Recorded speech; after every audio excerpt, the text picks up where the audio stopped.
Oke, shalom Bapak Ibu, teman-teman semuanya. Thank you so much. Hari ini bisa dikasih kepercayaan untuk berbagi, sharing firman Tuhan. I'm so excited. It's such a great honor. Dan aku percaya hari ini kita semua pasti akan sangat amat diberkati. Dan mungkin karena ini pertama kalinya aku hadir di dalam persekutuan doa ini, aku mau kenalan dulu ya. Karena kata orang-orang kan nggak kenal maka kenalan, ya, nggak kenal maka kenalan. Jadi perkenalkan, nama aku Revi. Aku melayani di gereja lokal di GB Gilgal. Itu di bawah leadership dari Pastor Juan Mogi. Dan aku juga aktif ngajar public speaking dan aktif bikin konten di media sosial. Tapi ingat, di media sosial saya bukan yang joget-joget. Kalau misalnya joget-joget berarti itu salah orang, bukan saya. Saya biasanya nyampein firman. Saya seneng banget nyampein firman karena saya udah ngerasain sendiri firman Tuhan ubah hidup saya. Dan saya percaya juga pasti akan mengubah kehidupan Bapak Ibu Saudara semuanya. Nah, sepanjang pembahasan firman hari ini, meskipun lewat Zoom, aku percaya kita bisa belajar banyak. Asal kita mau fokus. Coba semua tulis dalam kolom chatnya, fokus. Ya, kita sama-sama aktif sepanjang pembahasan firman malam hari ini. Karena aku percaya ketika kita interaktif, kita juga pasti bisa lebih fokus. Dan saya suka banget kalau misalnya kita ketika bahas firman, kita sama-sama mencatat Bapak Ibu Saudara. Jadi bisa ambil notes masing-masing, catat apa yang dipelajari supaya nggak mudah lupa, melainkan bisa ingat. Dan juga kalau misalnya ada pesan yang bagus, jangan diam-diam aja. Kita bisa semangat dengan cara tulis di dalam kolom chatnya, amin, haleluya, puji Tuhan. Kita semangat sama-sama. Karena kalau kita semangat sama-sama, aku percaya kita juga bisa belajar dengan jauh lebih maksimal. Oke? Semuanya udah siap? Bapak Ibu semuanya? Coba yang siap belajar firman, kita tulis dalam kolom chatnya, siap. Boleh P-nya panjang, siap. Boleh siapnya caps lock, semua siap. Boleh juga alay S14P, boleh juga ya. Jadi kita sama-sama semangat sama-sama. Oke, karena saya lihat semuanya udah semangat. Oke, yuk kita masuk ke dalam pembahasan kita. Hari ini kita membahas tentang toxic relationship. Bapak Ibu Saudara, di dalam yang namanya kehidupan kita, Tuhan itu pengen setiap dari kita ini punya yang namanya persatuan di dalam sebuah hubungan. Yang namanya manusia itu makhluk sosial, nggak bisa hidup sendiri-sendiri. Butuh satu sama lain. We need one another. Makanya pada Pengkhotbah 4 ayat 9 dikatakan berdua lebih baik daripada seorang diri. Karena mereka menerima upah yang baik dalam jeripayah mereka. Jadi kalau misalnya kita baca firman Tuhan, Tuhan itu seneng loh ketika kita anak-anaknya nih punya hubungan satu sama lain. Nah tapi teman-teman, kita harus ingat nih, meskipun di dalam kehidupan akan ada yang namanya hubungan cinta, hubungan dan rekan kerja, partner bisnis, sahabat, dan lain-lain, ada hubungan yang positif, ada hubungan yang negatif. Ada hubungan yang baik, ada hubungan yang beracun. Makanya kita harus bijaksana. Gimana caranya kita bisa memiliki hubungan atau relationship itu yang baik dan bukan yang malah destruktif. Nah, teman-teman, sebenarnya awalnya Tuhan itu mendesain relationship atau hubungan itu sebenarnya sangat amat indah loh. Contoh ya, kita lihat dari kitab Kejadian. Setelah Tuhan ciptain Adam, Tuhan waktu itu kan mau ciptain Hawa ya. Tuhan bilang apa? Gak baik manusia seorang diri saja. Aku akan menciptakan seorang penolong untuk dia. Boom, dikasih Hawa si Adam waktu itu kan. Jadi sebenarnya tujuan Tuhan itu kasih Hawa atau bikin Adam punya hubungan dengan manusia lain itu untuk kebaikan sebenarnya. Tapi ada yang namanya iblis dalam rupa ular waktu itu datang dan dia menggoda Hawa, mulai bisikin yang namanya dosa kepada Hawa dan akhirnya mulai dari sana yang namanya hubungan manusia juga mulai rusak. Karena manusia jatuh ke dalam dosa ya. Kita ingat ya ketika Hawa digoda iblis dia makan buah yang dilarang Tuhan. Apa yang terjadi setelah itu? Adam dan Hawa mulai menyalahkan. Ya kan? Mungkin ingat ya. Ketika Tuhan nanya, kenapa kamu makan buah yang dilarang itu? Adam nyalahin Hawa waktu itu. Loh, kok langsung jadinya menyalahkan seperti ini ya? Jadi hubungan tuh mulai rusak. Mulai ada yang namanya toxic relationship. Dimulai gara-gara si iblis yang memberikan pengaruh yang buruk. Nah, makanya di dalam hidup kita harus berhati-hati sekali. Kita harus mulai bisa ikutin firman Tuhan dan jangan ikutin godaan iblis lagi supaya hubungan kita ke depannya, mau itu hubungan cinta, hubungan dengan rekan kerja, partner bisnis, dan lain-lain, semuanya bisa berjalan dengan jauh lebih baik. Nah, toxic relationship itu teman-teman seringkali permasalahannya bukan dari orang lain. melainkan dari diri kita sendiri. Memang kadang-kadang bisa aja orang lain yang toksik, tapi tanpa kita sadari kadang-kadang kita sendiri loh yang toksik. Aku kasih perumpamaan kayak gini Bapak Ibu Saudara ya. Pada suatu ketika ada seseorang namanya Budi nih misalnya ya. Si Budi ini pergi main ke rumah si Kevin. Pas main ke rumah si Kevin, di ruang tamunya, si Budi bilang kayak gini, Kevin, ini ruang tamu kamu, bau terasi gitu kan. Si Kevin bilang, ah masa sih? Singkat cerita, si Budi ke WC-nya, ke toiletnya. Pas ke WC, keluar-keluar, si Budi bilang, Kevin, ini WC kamu, lebih parah lagi bau terasinya. Kevin bilang, ah masa sih? Akhirnya ke ruang kamarnya si Kevin, pas masuk ke ruang kamarnya Kevin lagi main PlayStation, si Budi bilang lagi, Kevin ini bau terasinya sampai ke kamar kamu loh gitu. Singkat cerita si Budi pulang. Pas si Budi pulang nih naik mobil, si Budi ngupil. Pas dia ngupil, ternyata ada terasi di hidungnya. Bapak Ibu mulai nangkep ya pesan moralnya ya. Ternyata kenapa rumah Kevin bau terasi? Bukan karena rumahnya Kevin yang bau terasi, tapi ada terasi nempel di hidung si Budi. Makanya kemanapun dia pergi, dia merasa bau terasi. Nah begitu pula yang namanya toxic relationship. Memang kadang-kadang mungkin orang itu yang toxic. Memang bisa aja. Tapi seringkali bisa juga toxic relationship-nya terjadi karena mungkin diri kitanya sendiri. Karena mungkin kita yang toksik, jadinya apapun yang orang katakan atau lakukan, kitanya terus yang merasa hidup ini penuh penderitaan. Nah, makanya kita mau belajar hari ini. Bagaimana kita bisa bebas dari toxic relationship dimulai dari diri kita dulu. Ya, nanti kita bahas ya tentang toxic relationship, anggapannya kalau orang itu yang toksik. Tapi kita mulai dari gimana kalau kitanya sendiri yang toksik. Ya, kita mau belajar untuk memperbaiki diri dan anggapannya belajar supaya kita menjadi pribadi yang semakin serupa Kristus. Supaya setiap hubungan kita, mau itu percintaan, pekerjaan, dan lain-lain, bisa berjalan dengan lebih baik. Karena pada Roma 12 ayat 18, Bapak Ibu Saudara, dikatakan seperti ini.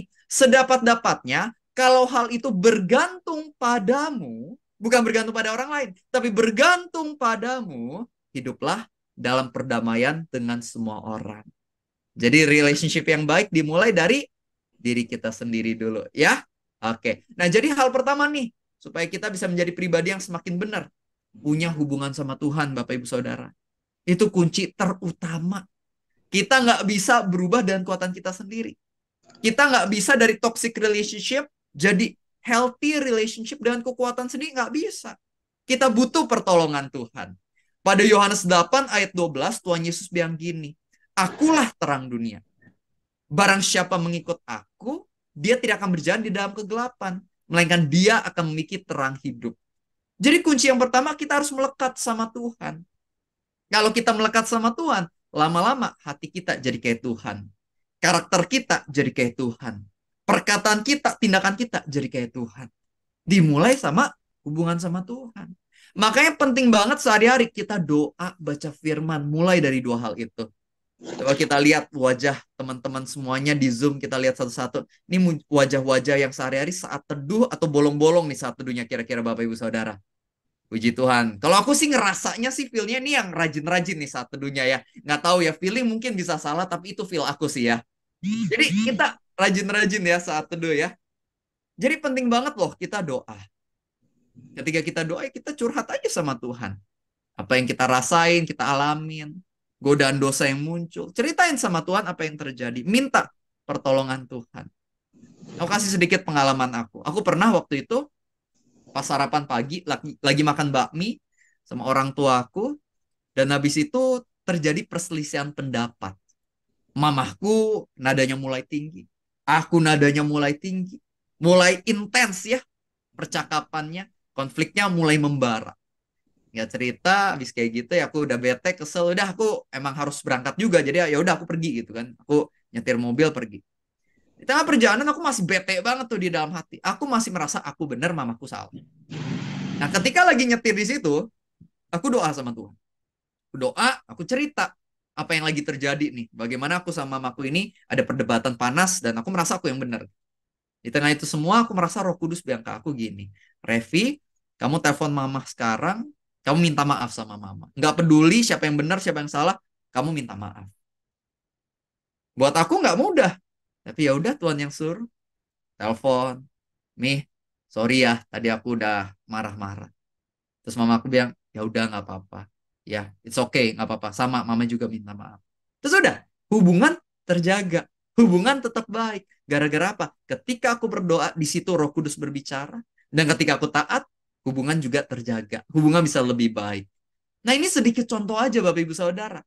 Tapi aku percaya kalau misalnya Bapak Ibu teman-teman coba terapkan ini. Ketika ada something dan kita doa, aku percaya hikmat Tuhan, kuasa Tuhan bisa turun ke dalam hidup kita. Supaya hubungan kita sama-sama juga akan lebih baik. Makanya aku suka banget Raja Daud di Mazmur 139 ayat 23 sampai 24. Raja Daud mengatakan, "Selidikilah aku ya Tuhan, kenalah hatiku, ujilah aku, kenalah pikiran-pikiranku, apakah jalanku serong, dan tolong tuntun aku di dalam jalanmu yang benar." Raja Daud sadar kadang-kadang hatinya ini suka menyeleweng. Makanya dia minta Tuhan untuk evaluasi hati dia, supaya dia bisa kembali ke jalan yang benar. Jadi doa itu penting banget loh.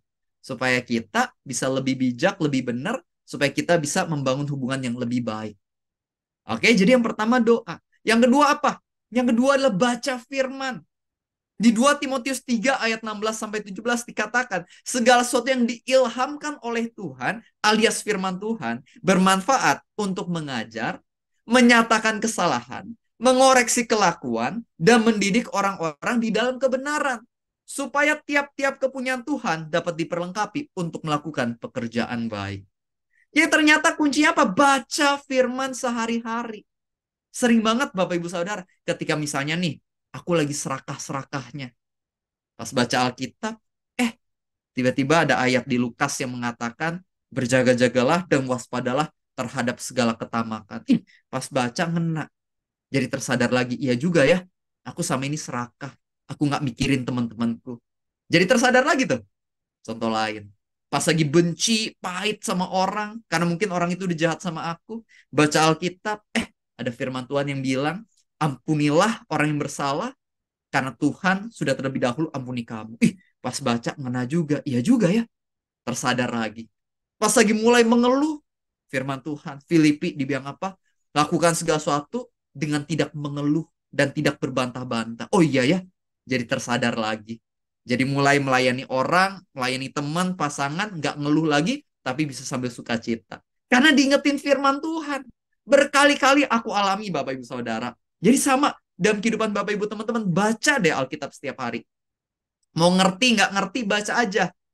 Pasti tanpa kita sadari, akan banyak masukan dari Tuhan yang bikin kita sadar. Sehingga kita bisa ambil langkah yang lebih baik. Sehingga nantinya kita ke teman, ke keluarga, ke pasangan, di dalam seluruh hubungan kita pasti bisa berkata-kata bertindak lebih baik. Kalau kita mau disadarkan oleh firman Tuhan sehari-hari. Ingat baik-baik, godaan iblis pengen merusak hubungan kita sama-sama itu setiap hari. Makanya kita juga perlu baca firman setiap hari. Pada Efesus 6 kan dibilang ya, bahwa musuh kita bukan melawan darah dan daging, melainkan melawan setiap penguasa-penguasa, pemerintah-pemerintah, roh-roh jahat di udara, ya kan? Maka itu kita diajak kenakan perlengkapan senjata Allah, di mana salah satu yang disebut firman Tuhan dan doa.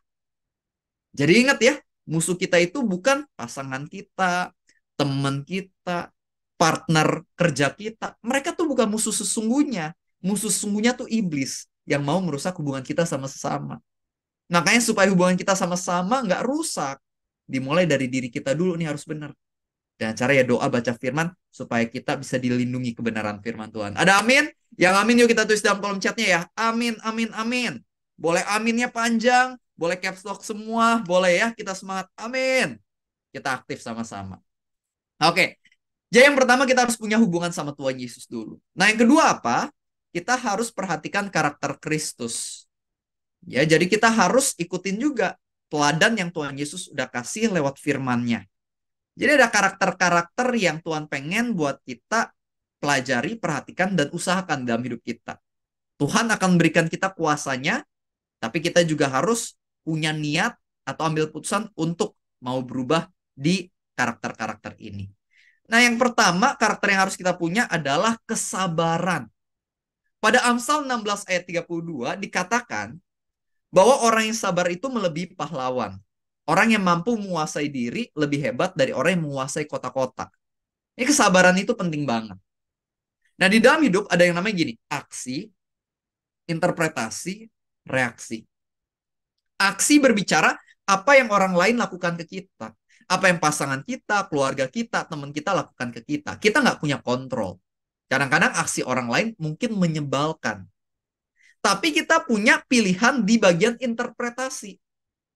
Gimana cara pandang kita ketika ada hal-hal yang nggak sesuai ekspektasi terjadi? Interpretasi kita kayak gimana? Itu menentukan reaksi kita pada akhirnya. Aku kasih contoh ya, misalnya nih, ini pengalaman nyata. Aku lagi nyetir mobil, singkat cerita lampu merah. Lampu merah tanda buat apa? Berhenti ya, bukan jalan. Berhenti. Jadi mobil aku berhenti. Singkat cerita, mobil di belakang aku klakson-klakson. Tet, tet, tet, tet, tet, tet, gitu ya. Aku lihat ke depan, masih lampu merah tuh gitu ya. Nah, di sini aku punya pilihan nih, interpretasinya apa? Kalau misalnya interpretasi aku kayak gini, wah, ini orang nggak punya otak nih. Otaknya didengkul, nggak punya mata. Wih, cari ribut nih orang gitu ya misalnya. Reaksinya apa? Buka jendela, woi gitu ya. Terus ngajak ribut ya kan. Keluar pintu, akhirnya jotos-jotosan sama dia di jalan raya. Di videoin sama orang, viral di TikTok gitu kan. Langsung habis kan pelayanan, langsung kacau kan. Nah, mungkin kayak gitu ya. Kalau interpretasi gitu, reaksi gitu. Tapi gimana kalau interpretasinya lebih baik? Pas orangnya klakson gitu, tet, tet, tet.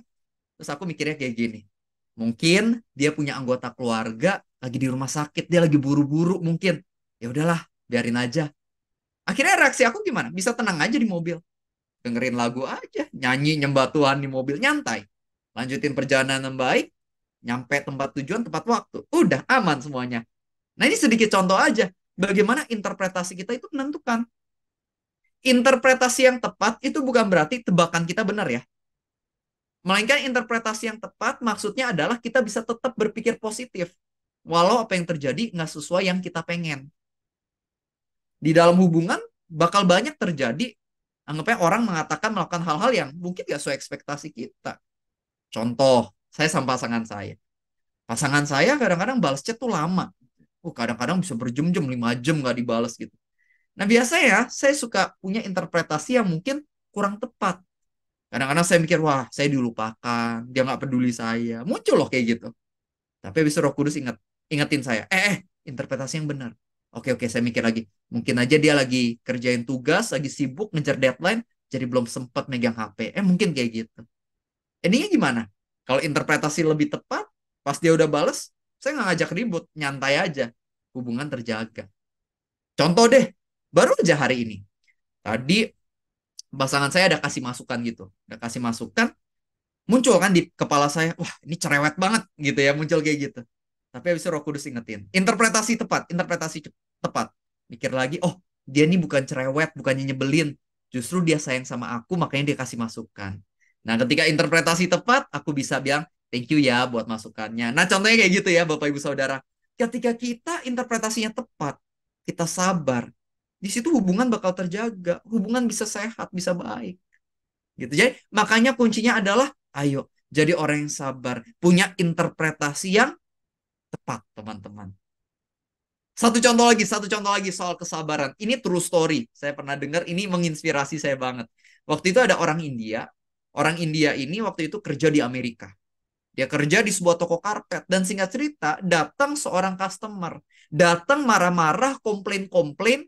Gara-gara karpet yang dia beli ini mengalami semacam kerusakan lah. Komplain marah-marah. Si orang India ini, aku lupa ya waktu itu namanya siapa. Kita sebut aja namanya Raj ya misalnya. Si Raj ini ketika ketemu orang yang komplain ini, untungnya dia nggak marah-marah. Si Raj ini dia bisa balas dengan sabar. Dia jelaskan sambil tersenyum, dengan ramah, dengan baik-baik, dia jelasin soal karpet tersebut. Nah, akhirnya customer yang marah-marah ini lama-lama emosinya juga hilang, dan bahkan dia jadi tertarik lebih lagi sama dunia karpet oleh karena penjelasan dari Raj ini. Akhirnya si customer ini dia menjadi kolektor karpet yang menjadi pelanggan setia dari toko tersebut. Akhirnya setelah 10 tahun si Raj ini bekerja di toko itu, dia keluar mau buka usaha, coba tebak. Siapa yang jadi partner bisnis dari si Raj ini di dalam usaha barunya? Jawabannya adalah customer yang waktu itu marah-marah kepada dia. Endingnya malah jadi partner bisnis dan bikin bisnis sama-sama, dan Raj akhirnya jadi orang yang salah satu yang sangat sukses dan kaya raya. And this is a true story. Untung aja waktu itu ketika dimarah-marahin sama customer ini, dia bukannya ikut marah-marah tapi sabar. Akhirnya apa? Hubungan sama orang itu terjaga dan malah ada kerjasama yang baik yang terjalin. Nah, begitu pula dalam hidup kita. Ketika ada orang-orang yang mungkin lagi emosi ke kita, jangan kita malah marah-marah sama dia, tapi marilah kita menjadi orang-orang yang sabar sehingga hubungan terjaga. Ingat, orang hebat bukanlah dia yang dikendalikan emosi, mereka orang hebat adalah dia yang mampu mengendalikan emosinya. Amin. Oke, itu yang pertama ya, soal kesabaran. Itu karakter Kristus yang pertama. Yang kedua apa? Kemurahan hati. Kalau kita pengen hubungannya sama sesama nggak toksik, melainkan healthy, harus dua orang dalam yang murah hati. Coba deh kalau misalnya hubungan di dalamnya dua orang yang sama-sama pengennya cuma ngambil, serakah, egois, hubungannya nggak akan berjalan dengan bahagia. Hubungan bahagia kalau dua orang dalamnya saling mau memberi, melayani, menolong. Amsal 11 ayat 24. Kalau bahasa Inggris dikatakan seperti ini. The world of the generous gets larger and larger. But the world of the stingy gets smaller and smaller. Dunia orang yang murah hati semakin lebar, semakin luas. Tapi dunia orang yang pelit atau serakah makin sempit. Ini benar banget Bapak Ibu Saudara. Bapak Ibu Saudara tahu nggak? Ada yang namanya laut mati. Ada yang tahu laut mati? Kenapa laut mati disebut sebagai laut mati? Hayo, ada yang tahu? Karena ternyata laut mati ini, yang namanya hewan laut kayak ikan, udang, cumi itu nggak bisa hidup di dalamnya. Kenapa? Karena ternyata ketika nyebur mereka nggak bisa nyelam. Mereka otomatis ngapung. Gara-gara apa? Gara-gara kadar garam di laut mati sangat tinggi. Kenapa kadar garam sangat tinggi? Karena ternyata laut mati punya banyak saluran masuk, tapi nggak punya saluran keluar. Jadi ngendep di dalam dan jadilah laut mati. Nah, sama halnya dengan hati kita, hubungan kita. Kalau egois terus, ya matilah hati kita, hubungan kita tanpa kita sadari itu mati. Kalau misalnya hubungan sama-sama pengen berjalan lebih baik, maka belajarlah jadi orang yang murah hati. Jangan tunggu dia yang murah hati, kita yang murah hati dulu. Lama-lama dari toxic relationship bisa berubah jadi healthy relationship. Aku ceritain tentang pengalaman aku. Dulu, pas aku zaman sekolah, aku nih nggak murah hati sama sekali, melainkan egois sekali. Karena dulu aku belum kenal Tuhan. Kalau misalnya diundang ulang tahun sama temen aku biasa nggak bawa kado. Ini true story. Temenku ajak makan nih, undang. Nggak bawa kado, datang aja buat makan. Terus lebih parahnya gini, aku sama teman-teman aku semuanya kacau semua. Ya kalau diundang makan, kita ramai-ramai kayak gini. Lihat menu, kita lihatnya, menu paling mahal. Pesen gitu kan. Udah pesen nih ya, minuman paling mahal gitu waktu itu. Minum nggak enak gitu, kita nggak suka. Pesen minuman yang kedua, kayak gitu. Aduh, dulu kayak gitu tuh. Ya kacau banget tuh, anggapnya egois banget. Tapi singkat cerita, ketika mulai kenal sama Tuhan, mulai berubah. Mulai ngerti sama yang namanya kemurahan hati. Tuhan udah murah hati sama kita. Dia udah rela berkorban di atas kayu salib buat kita. Aku mulai berubah sadar. Aku juga mau murah hati. Akhirnya sekarang teman ulang tahun bisa beliin kado. Mereka padahal mungkin pas aku ulang tahun gak kasih apa-apa. Gak apa-apa. Aku yang kasih kado duluan aja buat mereka. Nah kok aku bisa berubah? Baik lagi. Karena aku udah mulai kenal Tuhan.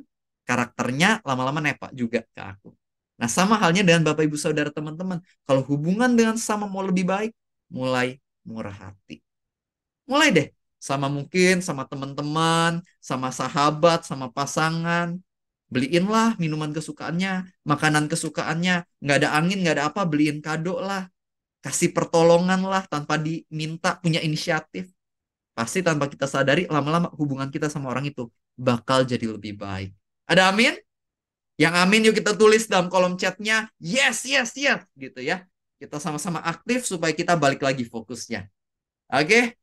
Yes, gitu. S-nya boleh panjang, Y-nya boleh panjang, E-nya boleh panjang. Thank you Kak Pinkan, Kak Regina, Kak Rainer ya. Thank you Kak Weni buat responnya. Oke, itu yang kedua ya, murah hati. Karakter Kristus apalagi yang perlu kita contoh? Contoh lain, misalnya soal kerendahan hati. Ini penting juga nih, rendah hati. Amsal 11 ayat 2 dikatakan seperti ini. Ketika keangkuhan tiba, tiba juga cemooh. Tapi hikmat ada pada orang yang rendah hati. Bapak Ibu Saudara, pengennya dapat cemooh atau dapat hikmat? Aku yakin kita kan maunya dapat hikmat. Kalau mau dapat hikmat, diajarin apa? Rendah hati. Kenapa banyak orang relationship-nya toxic? Seringkali karena dua orang dalamnya mungkin aja dikuasai oleh kesombongan. Karena orang yang sombong, ciri-ciri pertama apa? Nggak mau terima masukan. Ketika ada orang kasih masukan, langsung baper. Langsung bete jadinya. Langsung merasa diserang. Nah kalau kayak gini ya hubungannya pasti toksik. Hubungan yang benar gimana? Orang kasih masukan, kita bilang, thank you ya buat masukannya. Memang nggak semua masukan itu baik. Kadang mungkin ada masukan yang kurang tepat. Tapi nggak apa-apa, kita bilang dulu aja, thank you masukannya. Setelah itu baru kita timbang nih. Kalau misalnya kurang tepat, ya udah, nyantai aja. Tapi kalau ternyata masukannya bagus, ya itu kan bisa kita mulai terapkan. Supaya hidup kita juga semakin baik. Ya, jadi ketika kita sama pasangan, rekan kerja, ingat buat jadi pribadi yang mau terima masukan. Dan juga apa? Kita harus sadar bahwa kita butuh satu sama lain. Kenapa seringkali hubungan rusak? Karena kita berpikir kita hebat. Kita nih yang paling pinter. Kita nggak butuh yang lain. Nah kalau kayak gini, hubungan udah pasti toksik kalau misalnya sombong kayak gini. Padahal Alkitab bilang apa? Rasul Paulus bilang, bagaimana yang namanya mata nggak bisa bilang ke tangan, aku nggak butuh kamu. Kepala nggak bisa bilang ke kaki, aku nggak butuh kamu. Bagian tubuh kita saling membutuhkan. Contoh deh, kita lihat muka kita. Kita punya mata, hidung, mulut, telinga. Coba kalau misalnya hidungnya ganti mata, mulutnya ganti mata, telinganya ganti mata. Mau nggak Bapak Ibu Saudara? Nggak mau ya. Karena kan kita pengen ya bisa menghirup udara, kita pengen bisa mendengar, bisa berbicara. Kita butuh fungsinya. Dan juga kalau mata semua, kan ngeri ya, kita nggak mau. Kita pengennya ya ada bagiannya masing-masing. Saling melengkapi. Kita harus ngerti bahwa kerjasama itu dibutuhkan. Tim sepak bola aja butuh yang namanya teamwork. Kalau misalnya semuanya striker, bisa menang nggak? Nggak bisa. Harus ada striker, ada pemain belakang, kiper, harus ada perannya masing-masing. Baru bisa menang. Yang namanya organisasi tempat kerja, sama. Anggapannya yang namanya finance, butuh juga kan. Yang namanya sales, butuh tim marketing. Bahkan cleaning service, security juga dibutuhkan. Ini kalau misalnya kerjasama dengan baik, baru semuanya bisa mencapai keberhasilan. Jadi baik lagi, kalau misalnya hubungannya mau sehat dan gak toxic, harus jadi orang yang sadar, we need one another. If you want to go fast, go alone. But if you want to go far, go together. Kita butuh satu sama lain. Dan ingat, kalau misalnya beda-beda, perbedaan itu bukan menjadi alasan untuk bertengkar. Justru perbedaan itu bisa menjadi sesuatu yang saling melengkapi. Saya kasih sedikit contoh. Misalnya, saya itu orangnya sebenarnya cepet banget, Bapak Ibu Saudara. Orangnya itu kalau kerja tuh fast, cepet. Ya banyak hal yang bisa aku kerjakan dalam sehari biasanya. Tapi kekurangan aku orangnya kurang detail, Bapak Ibu Saudara. Sedangkan pasangan aku, Michelle, dia ini orangnya lebih lamban. Apa-apa tuh pelan dia. Tapi dalam hal detail, dia jauh lebih detail dari saya. Nah, saya punya pilihan nih. Kalau misalnya saya anggapnya perbedaan ini sebagai sebuah halangan, hancur pasti hubungan. Tapi kalau saya lihat ini sebagai sesuatu yang bisa saling melengkapi, hubungan bisa berjalan lebih baik. Ketika dia yang lebih detail dicampur dengan saya yang lebih cepat disatuin, maka kita bisa menghasilkan sesuatu yang jauh lebih baik juga kalau kerjasamanya ada. Ya, jadi kita pandang perbedaan sebagai sesuatu yang bisa saling melengkapi. Miliki pandangan yang lebih baik, kerendahan hati. Oke? Belajar sesuatu sejauh ini Bapak Ibu Saudara? Lanjut ya, satu lagi nih. Karakter yang benar, yang seperti Yesus Kristus yang harus kita punya adalah kejujuran. Kejujuran. Jadi Tuhan itu nggak suka kita bohong. Amsal 11 ayat 3 dibilang gini, orang jujur dituntun, dipimpin oleh ketulusannya. Tapi pengkhianat dirusak oleh kecurangannya. Bapak Ibu Saudara, jangan suka berbohong. Kalau kita suka berbohong, endingnya hubungan kita sama sesama nggak akan berjalan dengan baik. Coba aja deh, kita bohong sekali kepada mungkin pasangan kita. Ketika ketahuan, pasangan kita udah nggak mau percaya lagi sama kita. Ya kan? Kita misalnya bohong sama partner bisnis kita. Bisa-bisa partner bisnis kita udah nggak mau percaya lagi sama kita. Kita nggak bisa berekspektasi orang lain kasih kepercayaan kalau kita nggak bisa kasih kejujuran. Jadi jadilah pribadi yang jujur. Baru hubunganmu sama pasanganmu akan berjalan dengan jauh lebih baik. Aku kasih sebuah cerita. Tapi janji jangan hakimi saya ya Bapak Ibu Saudara. Karena ini cerita saya dulu pas zaman sekolah belum kenal Tuhan ya. Jadi janji jangan hakimi saya. Ini jadi dulu waktu saya masih sekolah, saya pernah punya seorang pacar. Bukan pacar saya yang sekarang ya. Ini dulu banget pas masih zaman sekolah. Kita sebut misalnya namanya Mawar. Jadi waktu itu saya pacaran sama Mawar.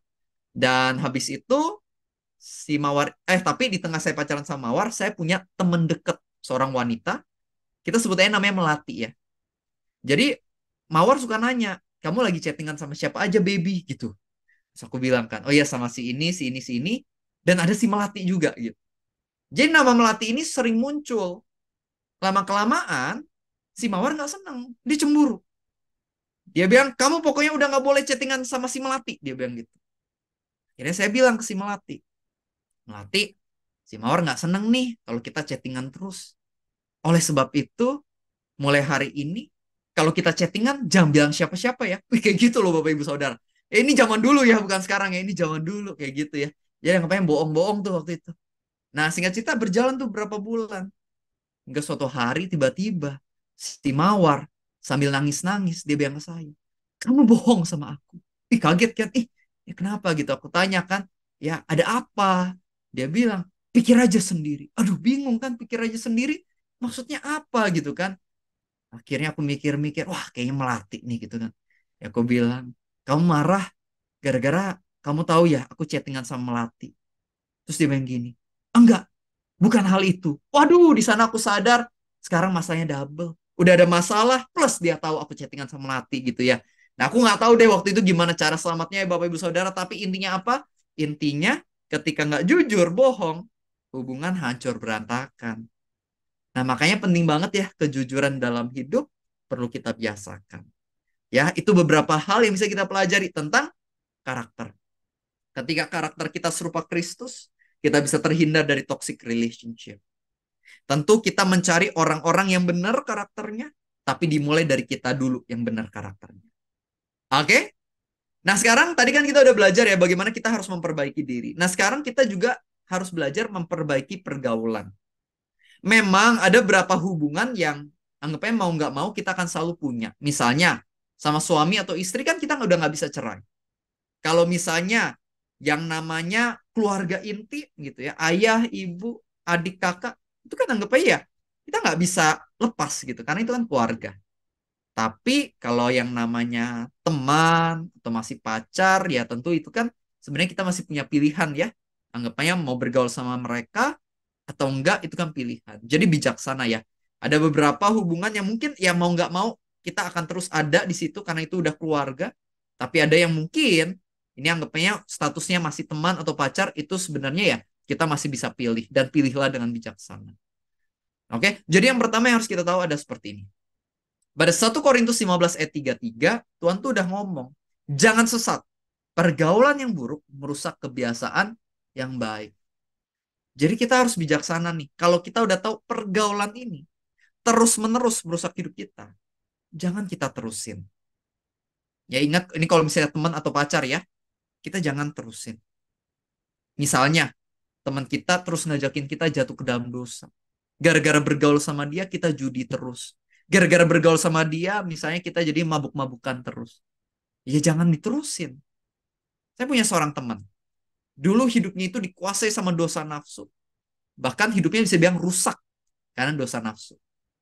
Hidupnya sama pasangannya waktu itu akhirnya terpaksa putus gara-gara teman saya ini makan seks bebas dengan begitu banyak wanita lain, dan akhirnya ya terbongkarlah semuanya. Akhirnya hubungannya dengan pacarnya waktu itu udah kandas, hancur berantakan, dan di sana dia nyesel banget, dia pengen bertobat. Tapi dia susah banget buat bertobat. Kenapa? Karena teman-temannya itu memang orang-orang yang dikuasai oleh hawa nafsu. Jadi setiap kali ngumpul, anggapannya ya bahasnya tuh hal-hal dosa. Itu bikin dia semakin tergoda dan susah buat lepas dari dosa lamanya. Akhirnya one day dia memutuskan, oke, gue mau serius lepas dari dosa. Dia tinggalin pergaulan itu. Akhirnya dia bergaul dengan lebih banyak orang-orang gereja. Akhirnya sekarang dia udah berubah Jadi orang yang suka pelayanan, udah nggak dikuasai dosa, tapi hidupnya sekarang terus bergerak ke arah yang semakin baik, semakin serupa Yesus Kristus. Tapi itu semua dimulai ketika apa? Ketika dia ambil keputusan untuk memilih pertemanan yang lebih sehat. Jadi sama dalam hidup kita. Kalau kita udah tahu teman kita yang saat ini nih toksik, ya jangan diterusin. Kita harus bijaksana di dalam memilih teman-teman kita. Ya, jadi itu yang pertama. Nah, yang kedua, mungkin bisa juga pergaulan kita ini bukan bikin kita jatuh ke dalam dosa, tapi mungkin bikin kita menderita. Pada Matius 7 ayat 6 dibilang kayak gini Bapak Ibu Saudara. Jangan kamu memberikan barang yang kudus kepada anjing, dan jangan kamu melemparkan mutiaramu kepada babi. Supaya jangan diinjak-injaknya dengan kakinya, lalu ia berbalik mengoyak kamu.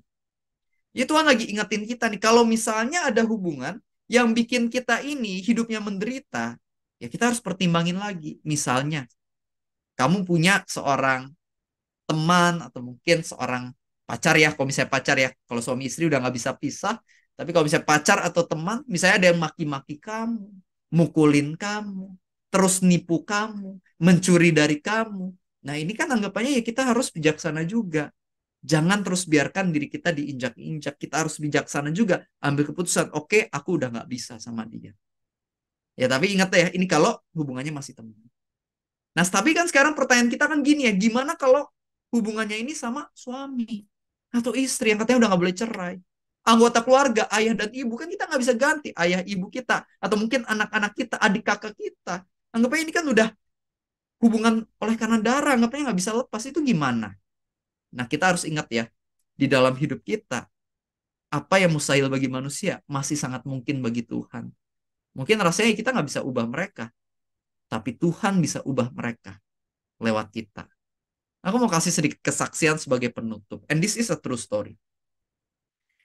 Jadi, saya punya seorang teman sekolah, yang dulu keluarganya kacaunya setengah mati. Papahnya ini punya 3 usaha. Usahanya adalah pijit plus-plus, hotel nggak bener, karaoke nggak bener. Itu bisnis papanya. Jadi papanya ini jarang banget di rumah. Temanku cerita sampai dia SD kelas 6 kalau nggak salah, dia tuh kayak nggak kenal sama papanya. Karena biasa papanya nggak ada di rumah.